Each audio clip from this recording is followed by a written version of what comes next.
It will shine still brighter when night is about you. May it be a light to you in dark places when all other lights go out. Galadriel, Lotr. J.R.R. Tolkien. The scientific stories we've covered this week have been out of this world. Here it starts with a bang, but the greatest show is still to come. Right now, I'm on my way down to the path of totality in Oregon, along with millions of others hoping to catch a glimpse and enjoy the experience of a sight unlike any others on Earth.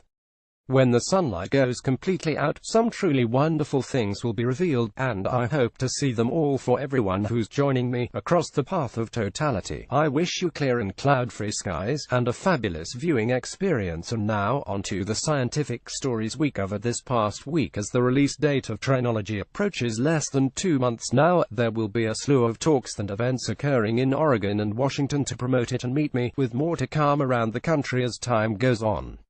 Look for it. And now, on to the main event, our comments of the week from Steve Blackband on X-rays at the airport on the banana thing and airport X-ray scanners. An issue is not the total dose but the distribution. TSA seems to divide by the whole body, but the dose is concentrated at the skin, so the dose there is many times higher. This is actually not true of X-rays in general. Yes, they hit the skin first, but X-rays are of an energy such that the overwhelming majority penetrates the skin and goes into your body. There are a portion of the X-rays, however, that hit the skin and reflect, and that's how the backscattering X-ray imaging works. It's kind of the opposite of traditional X-rays, which measure what goes through your body. But as with all things, we've got to be quantitative. For the airport scanner, you'd need to go through it 200,000 times to equal the radiation of one CT scan. By the way, there is radiation that primarily affects your skin: radioactive alpha decay sources. They're the most harmless of all radiation, since the outer layer of your skin stops it. Only if you ingest or inhale an alpha emitter are you in trouble. Correctly calibrated satellite data, as well as the more recent temperature data up through 2016, shows that climate predictions and observations are perfectly in line with one another. Image credit had crude 4.5 Cowtan Way, NASA GISTEMP Global Temp Best via Ed Hawkins at Climate Lab Book. From Dinar on what is true. Beef was with my response to Heartland's climate article. The boiled down core of what I'm driving at is I felt you wanted a win so bad that you decided hitting below the belt was justified. It wasn't just Spencer making that observation about 2013. Schmidt 2014 noted it, and it is even reflected in the Climate Lab Book alteration of the IPCC-AR5 graph you posted in the article. Heartland made a cherry-picked but accurate statement, and rather than calling it out for what it was, you strawmanned them and made your own counterfactual statement that was not supported by the best science we have on the subject. A little lower in the article, Heartland did the same thing with a statistical decline in the strength of hurricanes making landfall in the U.S. 100% accurate and 100% cherry-picked. There again you failed to call it out for what it was and went with a cheap ad hominem about how the scientist citing the true statistic was biologically related to someone at Heartland. There is so much good science to support your viewpoint that you don't need to stoop to these tactics. You don't need to strawman. You don't need to deny good science. You don't need to resort to ad hominem attacks. I was disappointed in your tactics and felt they were beneath you. That uncharacteristic behavior combined with your talk of deplatforming certain ideas made me think we were losing you to tribalism. I've been thinking a lot about tribalism and appearances lately as well, and maybe I need to go easier on people who are politically much farther to one side than I am. I think reviewing Alex's latest book brought that to my attention as well, and after some reflection and some investigation, I think I understand why it hits so many of us so hard. We aren't impartial or objective, no matter how hard we try to be. We view our work and our opinions on issues in terms of what we value as important in this world. Imagine that politics is a left-right spectrum. I know that doesn't encapsulate it all, but we're oversimplifying for clarity, and you're somewhere on it. Let's assume you're near the center, but slightly to the left. Now there's someone you see who's also near the center, but slightly to the right. To the right of center, but also and more so to the right of you. You both accept the same science facts about issues, but how you feel about and react to those issues are very different. How do you see the person to the right of you? Even if they write things that are both anti-left and anti-right, you'll see the anti-right things they write as no-brainers, but then the anti-left things will appear biased to you. If you were instead far-right instead of left or center, you might see the converse. The anti-left things the author writes appear as no-brainers, but the anti-right things appear biased. You and I are always going to disagree about what's good science in this realm. I think if you're using the UEH data as it was before the calibration flaw found in 2014 was corrected, you're intentionally spreading falsehoods. That was my beef with what Heartland was doing on the particular issue. You and I may disagree about the egregiousness of cherry-picking data. We had an argument a year ago where you admitted that Newt Gingrich had done that with crime statistics, but you argued that his point was still valid based on the data he had selected. I think cherry-picking, or not looking at the full suite of evidence as I often call it, is just lying, usually with the intent to mislead. In any case, you haven't lost me to tribalism, but on certain issues, you and I view one another's positions as inherently flawed. More on that when we get to the comments about Alex's book. From Steve Blackband on speaking against Nazism. I understand your frustration and feeling of powerlessness in the face of hatred and bigotry. But this is not the forum. Keep this a science blog, please, so I don't have to troll through all these folks shouting at each other. Please. Sorry, Steve, this is the only forum. This is the platform I have online where I get to go beyond my own science writing and get to talk about larger issues. I literally use science blogs as a starts with a bang forum. If I could write about science without people sending me death threats related to ovens destroying my life, slurs against my ethnicity, religion, whatever you perceive Jewishness is, it might be a different story, but I hope not. Some people will always shout about what their opinions are, and my options are to either ban them or not. I've chosen not for the people who are still around. You can scroll past the parts you don't like, but there will still be plenty of science, so long as people are still commenting about it. A spinning neutron star, with its magnetic field lines illustrated. Image credit ESOL.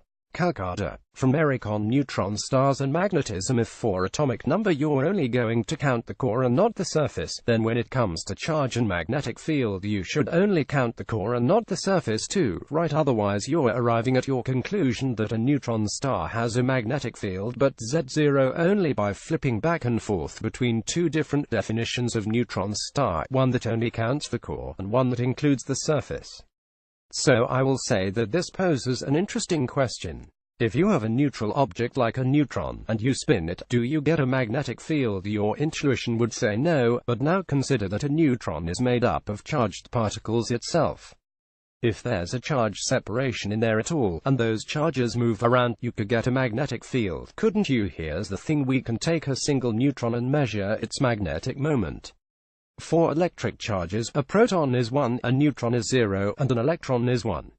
For magnetic moments, electrons are 1, protons are 2.79, and neutrons are 1.91. You would have a magnetic field, after all. But it would be nearly as strong as the magnetic field if you include the neutron star's surface, which is no longer made up of neutrons, and which can no longer be treated as a single nucleus. How much stronger we're not sure, but suffice it to say it's many orders of magnitude. Still, there's a big difference between a factor of 10,000 and a factor of 1 billion, and I'm not sure where the core of the neutron star lies in this. An interesting consideration: front cover of the hard copy of the Little Black Book of Junk Science. Image credit American Council on Science and Health. From Alex Berazawa, who dropped by to comment on a comment about the content of his book. You wrote, I've been telling everyone that this book taught me that hexavalent chromium isn't cancerous. I explained in my book if inhaled chromium-6 can cause lung cancer, but there is no reason it causes cancer when ingested. When you've got a point to make, you're always going to appear biased to people who don't feel the same point is worth making when it comes to that particular issue. I think this is true for everyone. I get accused of my political bias in exactly that way every time I write about a science issue that's political also. And there are some issues with the Little Black Book of Junk Science that I have, but whether you think it's Alex's political bias or my political bias will depend on your politics. For example, natural gas is better than coal and oil for sure from a pollutant standpoint, but it still adds the same amount of CO2 for the energy you get out of the atmosphere. Oil pipelines are much safer and cleaner than any other method of transporting crude, but it also represents a commitment to burning 100% of what's buried in the ground, and represents a commitment to doing it faster, regardless of how dirty it is. Organic food is neither healthier nor does it deliver superior crop yields to conventional foods, but there are many problems inherent to our modern agricultural system that organic practices represent one small, incremental step towards improving, even though they've been co-opted by industrial agriculture. When one writes about a topic and doesn't address what you believe the core or most important issue on that topic is, the writing is going to appear severely biased or missing the point to you. That doesn't mean it's wrong, but it may mean it's misleading, depending on how you feel. I don't know that there's a solution to this other than to acknowledge that most of these issues, yes, even climate science, are multifaceted. Someone who disagrees with you may not be wrong as much as they possess different values and focus on different conclusions that the facts may also support. Visualization of a quantum field theory calculation showing virtual particles in the quantum vacuum. Image credit Derek Lineweber, from LHC on what particle and antiparticle pairs look like. Cool to see the QCD animation of how particle and antiparticle pairs pop up, how connected holes show up, and how the vacuum starts to be shake up. Curious if these tremblings differ very much from gravity waves. It's vital to remember, when you see either the animation above representing quantum fields or the one from the original article representing individual pairs, that this is a visualization only. This is not what's actually, physically happening. Quantum field theory is a calculational tool, an extremely useful calculational tool, but it is not literally what's going on with the universe. You can't grab these particles that pop into existence and scatter off of them. You can't bend through empty space because of their electromagnetic fields. They would need to be real particles like the valence quarks, gluons, or C-quarks inside a proton for that to happen. But gravity waves are very different, and are produced by accelerating masses in a non-uniform space-time. They're real. They do affect everything they pass through. They interact. They are more than just a calculational tool. That's the major difference. An illustration between the inherent uncertainty between position and momentum at the quantum level. Image credit E. Siegel Wikimedia Commons user Mastin. From DC sessions on quantum uncertainty, voltage and charge have a different product from the others. This is news to me. There are all sorts of quantum commutation relations that go beyond position and momentum or energy and time. I talked about the angular momentum one for the Stern-Sherlock experiment, but there are others. Voltage and free electric charge, magnetic vector potential and electric current, and so on. If you obey the canonical commutation relation, i.e., your commutator is non-zero, you're in for a world of uncertainty. The Moon and Sun each take up approximately half a degree on the skies viewed from Earth. When the Moon is slightly larger in angular size than the Sun is and all three bodies perfectly align, a total solar eclipse is the result, but only if you're in the path of totality. Image credit Romeo Dersh NASA Goddard Space Flight Center. From Eric on eclipse safety during totality. You can take your glasses off and look at the Sun at totality only if you're in the narrow region of the country where the eclipse is total. Of course, if you're not in that region, you don't get totality. But this is worth saying: do not take off your eye protection and look at the Sun if any part of the solar disk is visible. If you make the wrong decisions as far as what you do and look at during the moments of totality, you risk squandering the experience of a lifetime. Image credit Luke Viator www.loosenex.be. From Brian Bassett on the 5 things you mustn't do during totality. Vague, regurgitated hash off other sites. Yawn. I know, right? It's almost like there's this vast body of knowledge that some group of people have been gathering and developing for centuries, distilling it down to its most important rules and essences, and then disseminating that knowledge and those conclusions worldwide. So boring, right? Winking face. The Newtonian and Einsteinian predictions for gravitational deflection of a distant radio source during the Earth's orbital period 1 year due to the Sun. The black dots are 2015 data. Image credit the deflection of light induced by the Sun's gravitational field and measured with geodetic VLBIO Titov Agodiuk 2015. From anonymous cowed on eclipse science. Since Eddington, the bending of light experiment has been repeated many times since Eddington's day. Astronomers from Lick Observatory went to Australia for the 1922 eclipse and repeated the observations. It was done again during an eclipse in 1952 by X Observatory astronomers who travelled all the way to Khartoum, Sudan to see it. In 1973, astronomers from the University of Texas went to the Chinguetti Oasis in Mauritania to do the same thing. Each time they found results reasonably consistent with general relativity. It seems people are going to try to do the same thing with this upcoming eclipse.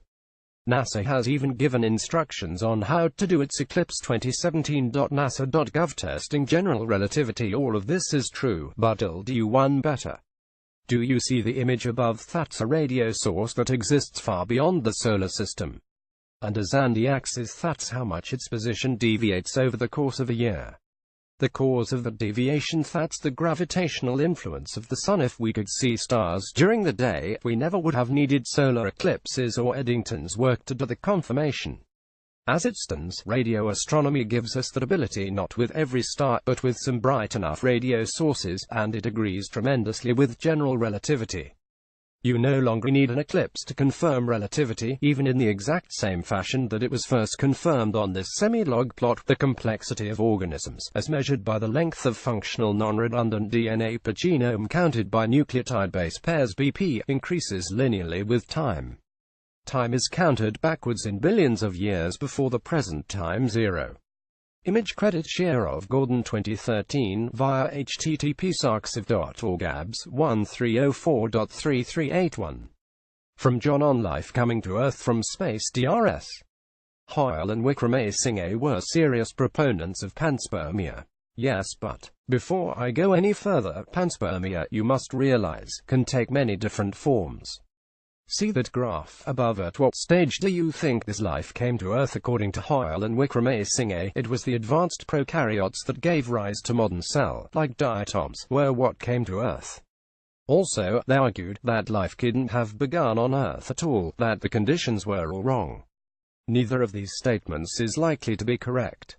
That they are part of a larger panspermia story, some of which may be true, does not translate into anything they said having any validity. Wickramasinghe continues to make the same claims he made in the 1970s, no matter what the modern evidence shows. No matter how you choose to experience the eclipse, I hope it's a spectacular one for you. Image credit Biawi Harte Reuters. From PJ on Eclipse wishes that we all share. May a good viewing fall upon those who venture out for Monday's grand view. May the entire path of totality be cloud-free. If you'd to have clouds, may they not lessen the spectacular nature of the show for you. May there be no hazes or wildfires affecting the attendees. May traffic move smoothly. May everyone be safe, and bring enough food, water, blankets, and comfort. Good luck out there. These wishes apply to me, too. To the gold-plated aluminum coverall of the Voyager Golden Record R both protects it from micrometeorite bombardment and also provides a key to playing it and deciphering Earth's location. Image credit NASA. From Candice H. Brown Elliott on whether we should announce our presence to aliens. Not that thought that creating even a perfect map was a good idea. Frankly, a truly sapient species would have understood that using Bayesian logic, that even if only a tiny handful of other species were dangerous, the risks aren't worth taking, and it would be better to keep one's head down and not announce one's presence to other sentients in the universe. This is my favorite solutions to the Fermi paradox. But we are too foolish and too disunited to follow such a course. A lot of people feel the way you do, Candice. Sometimes, Stephen Hawking expresses similar fears. So does Elon Musk, for example. In any great endeavor into the unknown, there are naysayers. There is the sentiment, "By where here be dragons," but the alternative goes against everything it means to be human. To remain here, alone, isolated, and safe. Yes, sometimes curiosity kills the cat, but you cannot stop us from being curious. We want to know, we want to explore, and we want to find out. If that is how we'll meet our demise, no matter how unlikely that possibility is, we'll meet it exactly the way we should, by aiming for the best possible options humanity could ever aspire to. To shoot for the planets, the stars, and the universe beyond. In short, I do not agree with your recommendation. The evolution of some of the sun's properties over time Luminosity is what impacts the temperature here on Earth. Note how slightly the radius changes over the next billion years. Image credit Wikimedia Commons user R.J. Hall, based on Rebus, Ignacy 2010, the Sun and stars as the primary energy input in planetary atmospheres. And finally, from Omega Centauri on the possibility of solar eclipses going away entirely. The Sun is also swelling due to evolution. As I understand it, at this epoch, the surface temperature stays nearly constant, but the radius must increase to accommodate the increasing luminosity. Both the Sun growing fatter, as well as the Moon looking smaller, push towards annular eclipse. Maybe it will happen faster than your calculation has it, assuming you only used one factor. The swelling is only a few percent, however. Do keep this in mind as the Moon spirals outward. The Sun grows, but only by about 1% every 250 million years. I thought this was taken into account in the 600,700 mere calculation I did, but then Michael Richmond showed me that I was in error.